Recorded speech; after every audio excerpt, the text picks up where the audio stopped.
So if you're listening to the show, the chances are you're either working in STEM or you're somehow a part of the STEM ecosystem. STEM is a world where we solve problems all day long. That's exactly what some of our jobs entail. Even if you're not in STEM, problem solving is an essential part of our lives. And that's what leads to us being curious and solution-oriented. But if you're anything like that, you probably are overwhelmed with a bunch of ideas that you get all day long. Let me build that app. Let me build that business. Oh, what if I created this product? And you get overwhelmed because the viral nature of things around us make us believe that things need to happen overnight. Otherwise, they're not good ideas. But that's not the case. Million-dollar ideas and businesses are built step by step. Our guest today is here to teach us exactly that.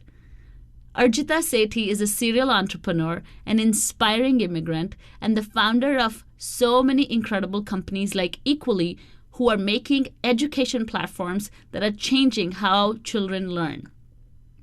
She is so inspiring that she is coming on the show for the second time around, and I just cannot wait for you guys to listen to this wonderful conversation where we break down exactly how you start on your million-dollar business.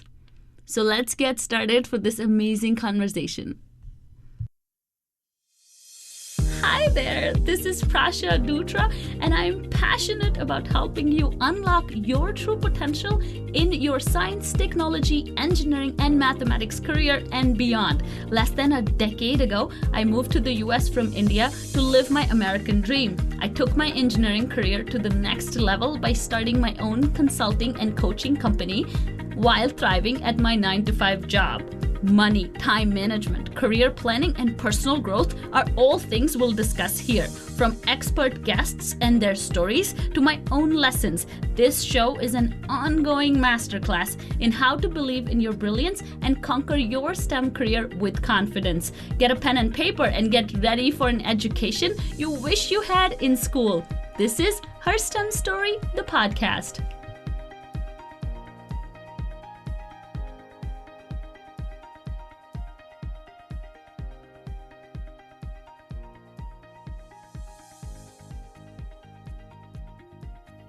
Hi, Arjita. Thank you so much for joining us once more on Her STEM Story. Thank you so much, Prasha, for having me. I'm so excited to be back. Yeah, this is so great. And my fascination with your story is definitely so huge because we share so many common things.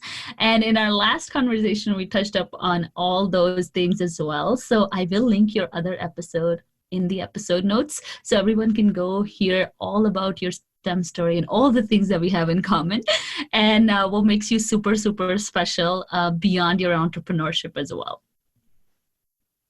Oh, thank you so much, Prasha. And right back at you. Every time I have a chat with you or we do this, I end up finding so many similar threads and getting inspired by you. So I love that we women in STEM are rocking and creating more opportunities for other women in STEM.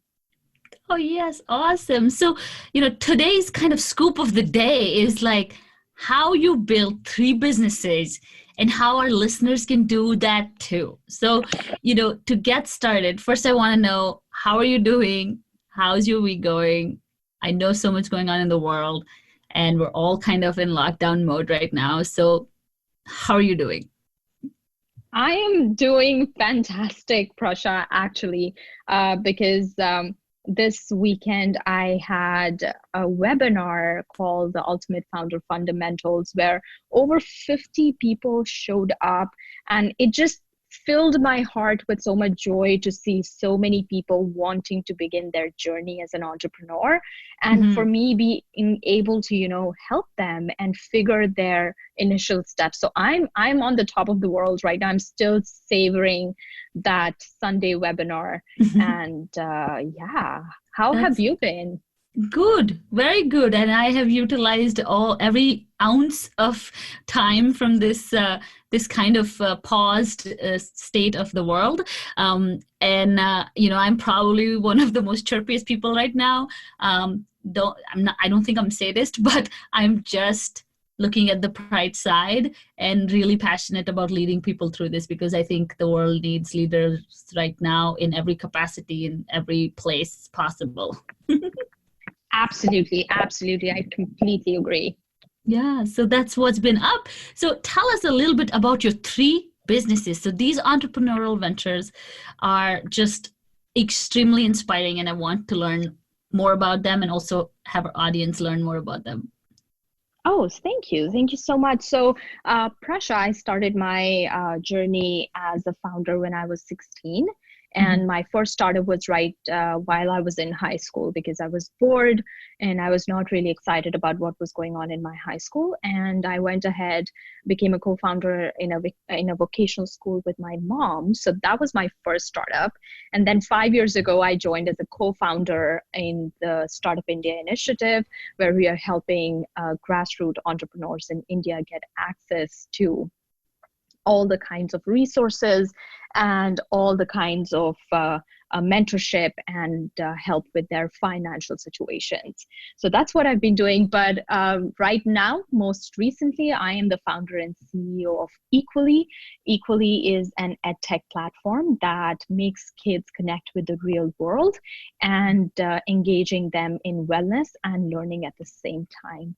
And that's what I do. But I have been a mentor to immigrant and aspiring founders to build the startups of their dreams around the world, and I help them by, following this strong, proven strategies that I have established while creating these three ventures. So I would say this is my fourth venture, but not so. It's more of a practice. Yeah.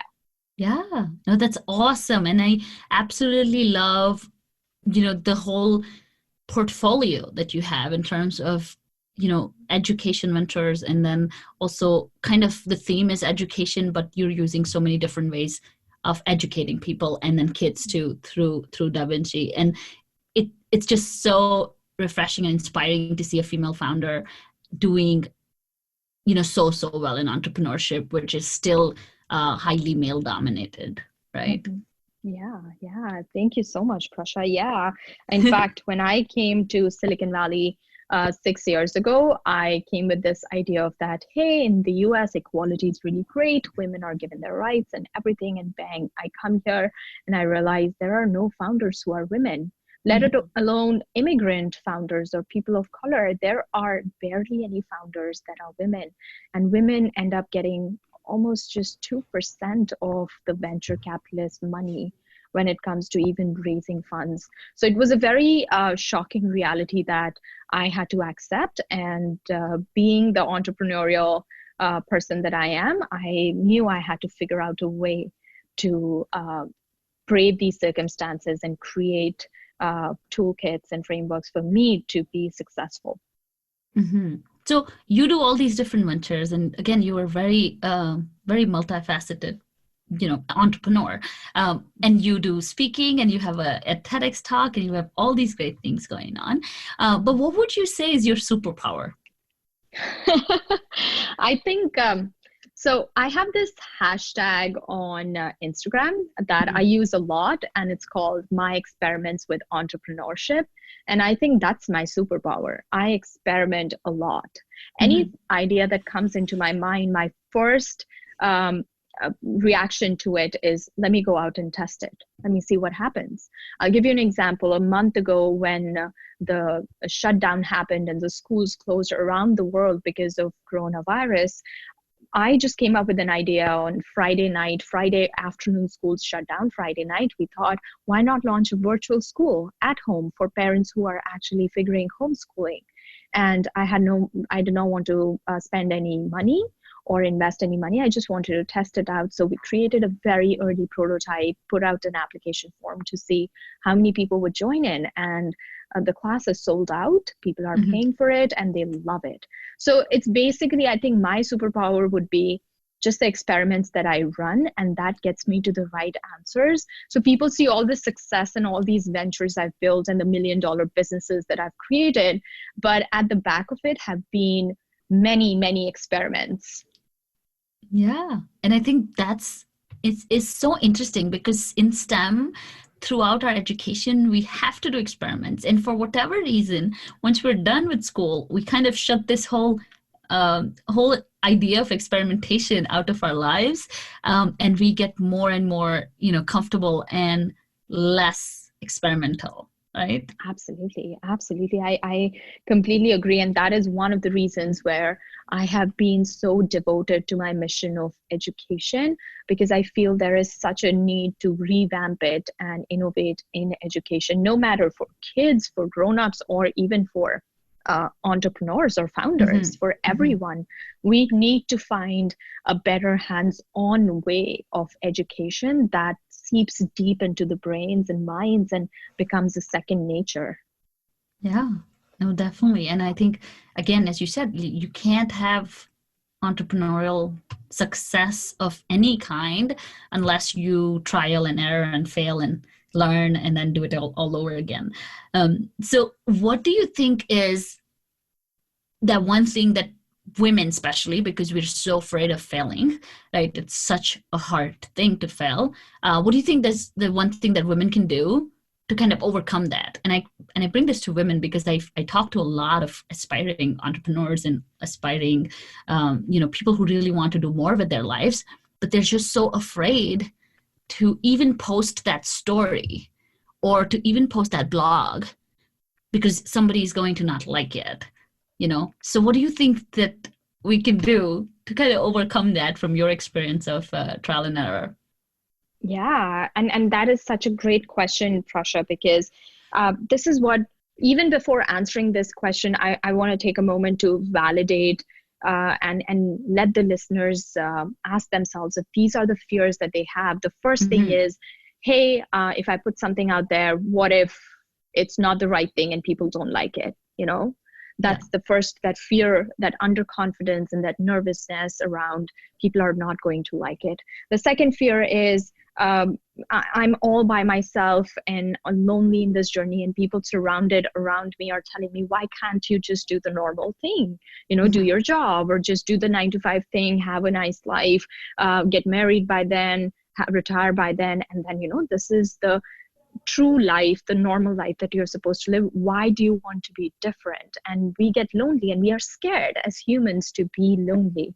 The next thing is this whole idea of, hey, to be like a founder, and especially for women. Now I'm getting this point specifically for women. If you look at entrepreneurs out there, the ideal face of an entrepreneur is a guy wearing a sweatshirt, working in a garage, and having an unsustainable life, working 18 hours a day, not taking care of himself, and not having a life anything beyond their startup or beyond their idea.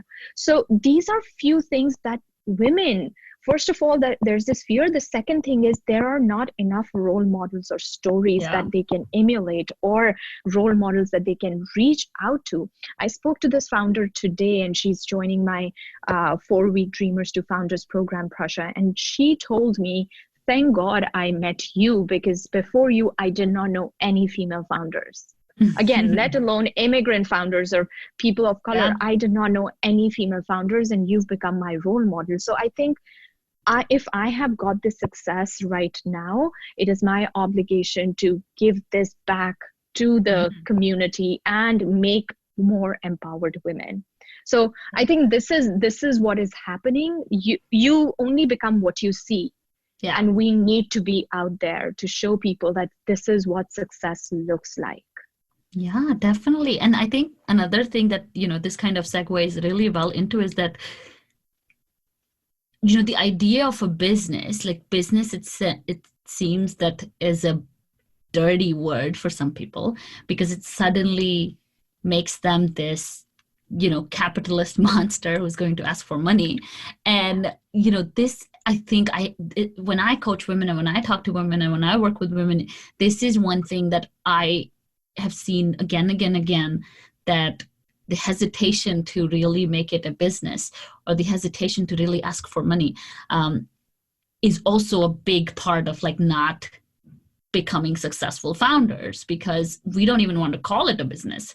So, how do you rephrase that for people who are struggling with this dilemma that, I don't want to run a business. Like, I don't like that word. Or, there's so much limiting belief around it and so much noise around that word.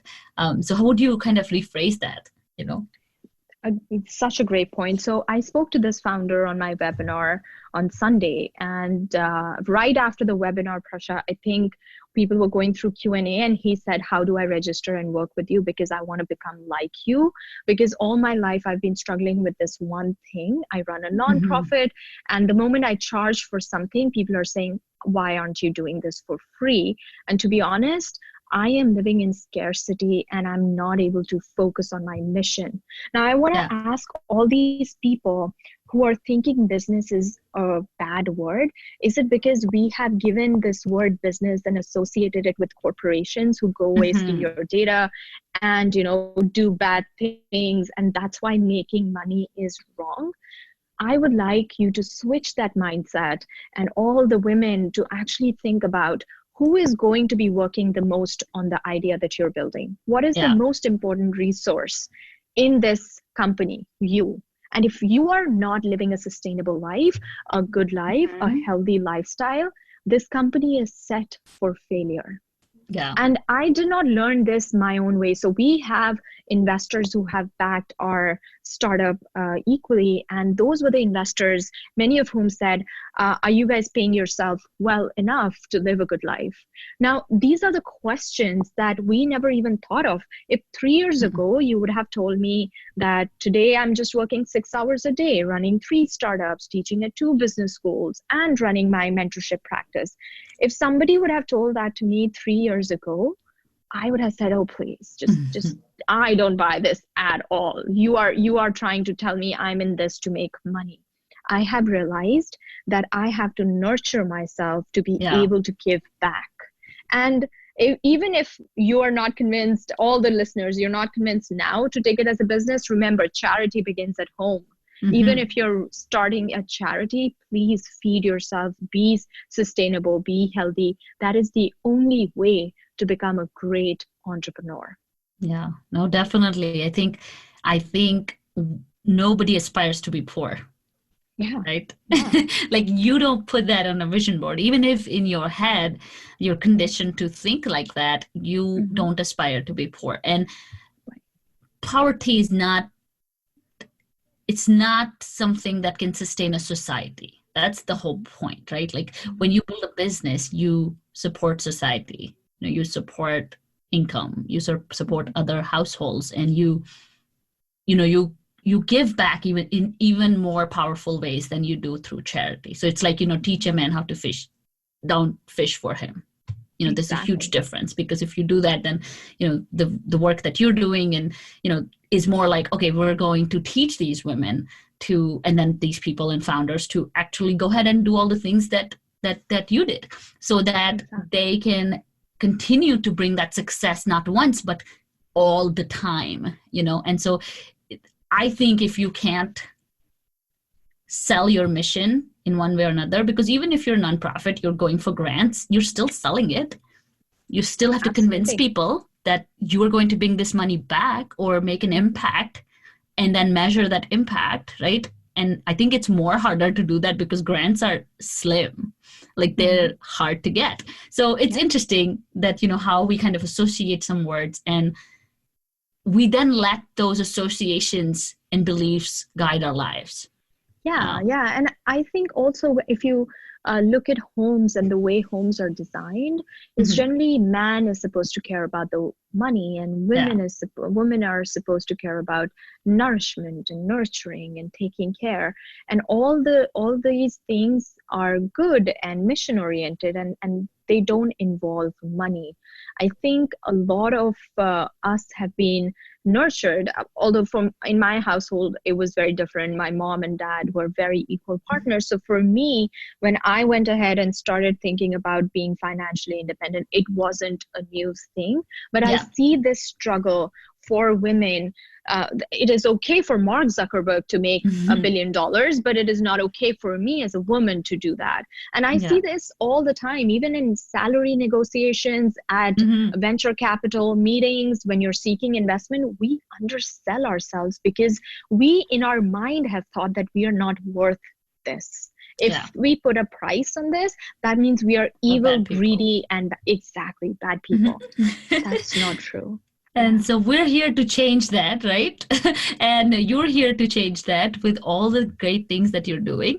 And I'm so excited that we live in a world where role models like yourself exist, and role models like yourself are open and available and sharing their knowledge, which I think is so important. So now to the one big question that is going to really help our audience is that, what activities can dreamers, and we're going to refer to these people as dreamers. These are the people that don't have companies right now and they want to be founders. So what activities can these dreamers do without any seed money? That is such a great question. So I would say right now, any dreamer who's thinking of all the ideas, this is the state that you're in, and you're thinking you could create this, you could create that, make a vision board of all the ideas that you have. Not one idea out of that is, I would say, useless or needs to let go of. Please bring in all your ideas, step one. Step two is start finding people who can help you get started. And these have to be people who have been through this journey before. And I go online and I see these millions of courses run by marketing gurus and everyone. And I have nothing against them. They are great at marketing. But I would really ask people to go and find people who've been through an entrepreneurial journey and ask them to be their coaches, mentors. Start getting some FaceTime or video time right now in this world with them to build on their ideas. And number three, work on validation and run experiments. Use frameworks and toolkits to run experiments to see whatever you're thinking of. Are there more people thinking about this too? I'll give you an example, basic problem. And this is the funniest example that I really give to people. Every time I do dishes, I think about creating a robot that could auto-load a dishwasher. Like, I don't even have to do this. Now, it's such a silly idea, but every time I talk about this to my friends, they're like, hey, if you're building that robot, I'm going to buy it. Yeah. Now, this is validation, and this is validation at a very, very early stage, of course, but this is when things start hitting my brain. Hey, I need this. I need to build this because there are more people. So how do I build this? Who do I go and talk to who can help me build this? Those are the three questions I would say any dreamer needs to start asking themselves at this point. That's awesome. And I love how you kind of framed that. It's so, so, so good. And then I love the idea of the vision board. And, this is another big struggle with people, is that we have too many ideas. Where do we start? And, what do we do? It's just too much. And then the overwhelm just gets the best out of you and you don't even do anything. So, vision board is a great way. Just taking a pen and paper and just writing down is a great way just to get your head, get it out of your head, can sometimes start a lot of ideas, like how can I make this work? And, I love that a lot. And then the final one that you just said was the experimentation. I loved that from your webinar. So would you mind sharing a little bit about rapid prototyping and in terms of even services? Because I think when people think about rapid prototyping, your mind goes directly to a product, but in your webinar, you shared so many wonderful tips around rapid prototyping. So could you share those?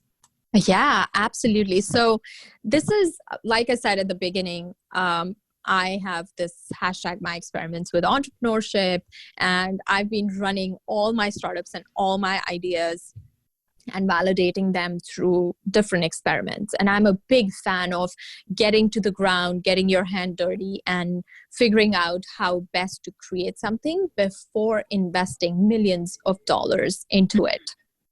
And that is where the process of rapid prototyping comes in. The whole idea is for you to be able to create the cheapest version of your final idea, whatever. Imagine this fancy app that you're trying to build that is going to empower all the women in STEM. Everywhere. Now, what's the easiest, cheapest, and the quickest way to build a version or a slice of that? Build that, take it to users, and ask them a set of questions. And most of the times, users give you very good feedback. Like, they will give you a positive signal. People are generally nice. They're going to say, yes, I love it. This is great. I'm going to use it. Then you ask them this secret question to really see if they love it. Hey, I'm building this. You said you love it. Would you pay $1 for this? And ask them for their credit card details and charge $1. And if they are okay with that, now you have got the right feedback. You've got the right people. You start iterating on creating a better version of that product and service. And then you take it through this cycle again and again. Create the cheapest version, test it out, charge for it, iterate. Those are the 3-4 steps that you have to go on and do it. And that is rapid prototyping. Yeah, that's awesome. And that reminds me that it completely fits the way I started my coaching business is, and in hindsight, of course, it wasn't as planned, but I did the discovery calls, right? And they were, it literally was 20 minutes with me and a form to get the feedback if this is something that people need or not, right? And then kind of same thing, pitching them the coaching program and saying, oh, would you join? And, when they did, and then I said, okay, that means this is a business and let's go head on, like, let's do this. And so that's such a great example, I think, in terms of like, you can use it for anything. Like you just need Google Forms. That's it. Like, that's the only tool you need. Exactly. And these are such basic things. Now, till this moment, even you've created, like, imagine, as a dreamer, you just created a version of your product without spending any money. Perfect. You got people to pay for this product without spending any money. So this is the story when you tomorrow go want to raise some money and tell an investor, this is the story you tell. And a great startup that has done this amazingly well is Superhuman in Silicon Valley. This is exactly what they did. They took a user survey and asked people to lock in their credit cards whenever they build this service they're going to charge. They won't even charge, but they asked people that, would you like to lock in your credit card information? And then once they had a wait list of over 100,000 people, they went ahead and built the platform. How smart. Yeah, exactly. This is great. Because that's the thing. I think people just get ahead of themselves when it comes to building businesses. Don't you think so? Absolutely. And that is why I think most of the founders that have tried to launch something or done something, I see this all the time, have become so burnt out financially and mentally because they've already gone 2 steps ahead of themselves. If they just look back, you need to be married to the idea, not to the product or the service you're giving. If your idea is to help women in STEM, your idea is to give quality education, you are married to this idea. You should not be thinking too much about, hey, it has to be through this one app that I created, and I'm going to spend all my money and energy here, and I'm going to spend all my resources marketing about it. Because to be honest, if it's a good product, it doesn't need marketing. And this is true. It's true in all the businesses that I have created. I have barely had a marketing spend. I've created a pipeline of 40,000 users without spending even a single dollar. The good old word of mouth still works. Absolutely. You do good, you get good. That's so good. And that's so amazing because, I am kind of, everything you're saying, I'm kind of like running a checklist through my head, like, oh yeah, I did that. I just didn't know. But, it's incredible because we get too attached to the product. We get too attached to, sometimes we even get too attached to the idea. And, when I work with women, I encourage them to step back and think about why. Like, sometimes it's like, because someone built a podcast, I'm going to build one. Mhm. And that's never a good way to start a business or side hustle or any project. Mhm. You should always be asking yourself why. Like, because as you said, that why is what you'd get married to, and then you Yeah. kind of make it happen. But if you just do it because everyone's doing it, it it's not sustainable. Absolutely. Absolutely. I couldn't agree with you more. And that is the reason that whenever somebody comes to me, any founder, any dreamer that comes to me, I ask them, you have so many ideas, keep having them. It's great because I have so many ideas and I've ended up making them into sustainable businesses at the end of it. Imagine if I had just focused on my vocational school when I was in high school, where would I be today? If I had said no to every other opportunity of being a co-founder for Startup India or being on the advisory board of the NASDAQ Entrepreneurial Center, imagine if I was just focusing on that one thing and that one mission and I was just building that service. And I'm proud of it. But I think I was always married to this idea of reaching people at scale and becoming a $1 billion enterprise and a 1 billion people enterprise. And I kept increasing my offerings. And I think that's why most of the founders need something called the entrepreneurship essentials or the founder fundamentals to make them understand that what they're going through is a very normal process of exploration. And it's very natural as in your founder journey. Yeah, definitely. First thing, you're not alone, and this is just, it's ebbs and flows. It's always going to happen. No matter how big you get, Apple still goes through iterations and experimentation and things fail. And, it's just the way of life. And I think, as you said, with Da Vinci, what you guys are doing is great because if we can fix the education system and if we can fix how people are educated in schools and get out of this idea of perfectionism or A plus or D, B plus or, in those grading windows that we put people in, we would be able to really change the world because people won't be afraid to fail and they would try new things and become more successful, which I think would be great. So tell us, how can dreamers become founders in just 4 weeks? I love that question. So I am launching a program for all the dreamers out there. And when I say dreamers, I mean, if you have a full-time job and you're thinking, hey, I would really like to come out of this 9 to 5 and work on this idea that I have been thinking, or you're battling with so many ideas in your mind and you don't know which one to start with, how do I begin the journey? Or you have an idea, but you're just looking on frameworks and toolkits to help you get started, begin your founder journey. I am conducting this 4-week course called Dreamers to Founders, where I am going to take all the dreamers through a period of 1 month where they're going to be talking about and having live sessions with me about 4 things. First, how to figure out a 1 billion people idea or a $1 billion idea. Second, how to build a user pipeline even before you have your product or service. Third, how to do rapid prototyping and get feedback from the users and then iterate on your product. And the last one is going to be how to build your roadmap of 12 weeks to revenue. That's amazing.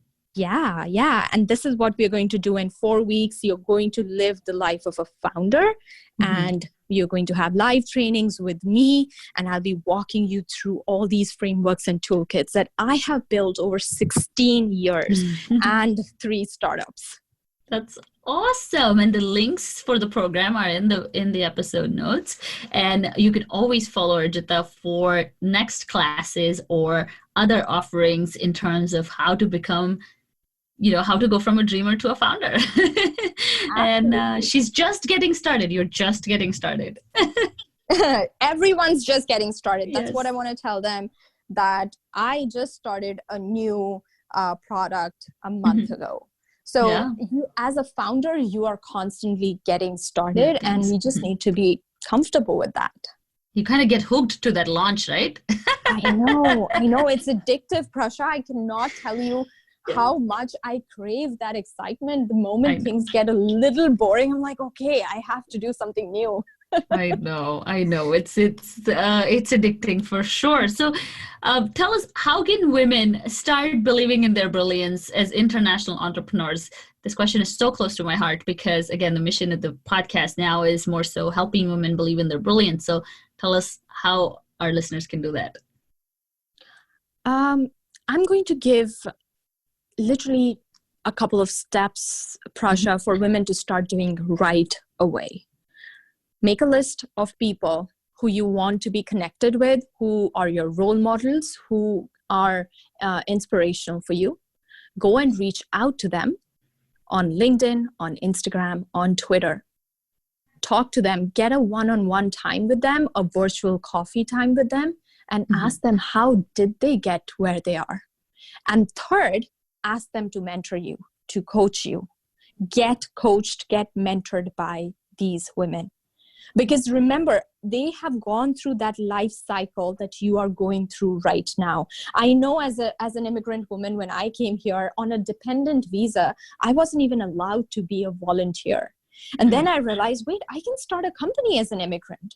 It's really easy to begin a startup and start a company as an immigrant. And that's how I started. I started looking for people like me around it. And it was so incredibly difficult to find people who have gone through my journey, because I just remember going to this one group where so many women were sharing how they've been struggling to come out of H-1B for the longest time. And I felt so demotivated after attending that group. I left that group and I told myself, I am never going to pity myself. I am never going to feel bad about myself. I am going to create a story that, women can come here and be winners. So I would say go follow these 3 steps. Talk to these women. You would find how easily approachable they are. They are waiting to share their story and help you. So please go ahead, build your virtual tribe of these successful women, and you will become them. Yeah, because I think it's so important to surround yourself with people that you want to be. And you're right, a lot of times these support groups are nothing but bringing us down in terms of everyone there is stuck. And so if you don't change the energy around yourself and in your network, and don't, associate yourself with people that you aspire to be, no matter how scary it looks, you will never get there. I still remember I did a podcast, my episode number 7, I remember that, was someone from Twitter who at the time had 5,000 followers, right? So when I listened to the episode, I was screaming because I thought 5,000 followers is impossible. I had 2 maybe, and now I have those, but it's such a great way, because once you start talking to people, once you start realizing that these people are just like you, and again, if they can do it, you can do it too. So I know it works. And so absolutely yeah. And the last thing I just thought of right now, and you're going to agree with this, Prasha, actually, is invest in yourself. Yes. I mean, I cannot tell you how important this is, because we as women don't think about ourselves, our wellness, our health as the most important thing. Yes, we go ahead and we buy clothes, and yes, we go ahead and we buy shoes, but beyond that, beyond the skill sets that we've got, we don't think about investing in ourselves. And that's why I have a coach, Prasha, you have a coach. We actually share a coach. We have the same coach. We have the same coach, which is amazing. And I think it was one of the best investments in my life. So every year I make sure I do one such investment in me. Yeah. And definitely very important. Very important. I mean, you have to understand that you are in a place where there are so many opportunities and the world is connected. Get the best for you. Yeah, for sure. And I think, sometimes people, there's a progression to investment. And I think that's something that women should definitely start thinking about. And even if, you have to start somewhere. I've heard people say, I can't pay for Audible. And I'm like, if you can't pay for Audible when you have a full-time job, there's something fundamentally wrong there. Exactly. You start with $10 a month, and you progress. Yeah, I completely agree. And I was having this conversation a couple days ago with a founder who wanted, so I've opened up some scholarships for dreamers to founders because of this coronavirus and, COVID-19 and people just having this uncertainty. And there's this entrepreneur who's now part of my program. I asked her, what is making you not take this decision? And she kept saying, I want to join it, but it is too expensive. And I broke it down for her. I was like, okay, it is $400 for 4 weeks. That means $100 a week to build $1 million business. And you have a full-time job in Silicon Valley. So now just imagine you are saying no to yourself and saying, I cannot afford $100 every week to invest in myself. You're not saying this to me because I know I'm going to get the right founders and this thing is going to be successful. You are saying no to your dreams. Yeah, 100%, 100%. And that's something that, I've told my clients too, in terms of, you don't have to give me this money. I don't want that. You can keep it. But money is only a tool. It can, it is imaginary, literally, like it doesn't exist, right? It's a piece of paper. Literally on the piece of paper, it says, I promise to pay you $10. So even the paper is not $10. Exactly. It's a promise. So it's amazing how, how we have downplayed or how we have not invested in ourselves. And, there are not enough role models that show us that that's something we should do. I remember meeting one founder, women entrepreneur once, and I asked her, I said, you've grown so much in like 7 months. Like, what are you doing? Like, what is the secret to your success? And she said, I've invested over $70,000 in myself in the last 5 years. Wow. Amazing. And Arjita, she sits in UN panels. She's going around the world. She has a full-time job in businesses and extremely well-to-do.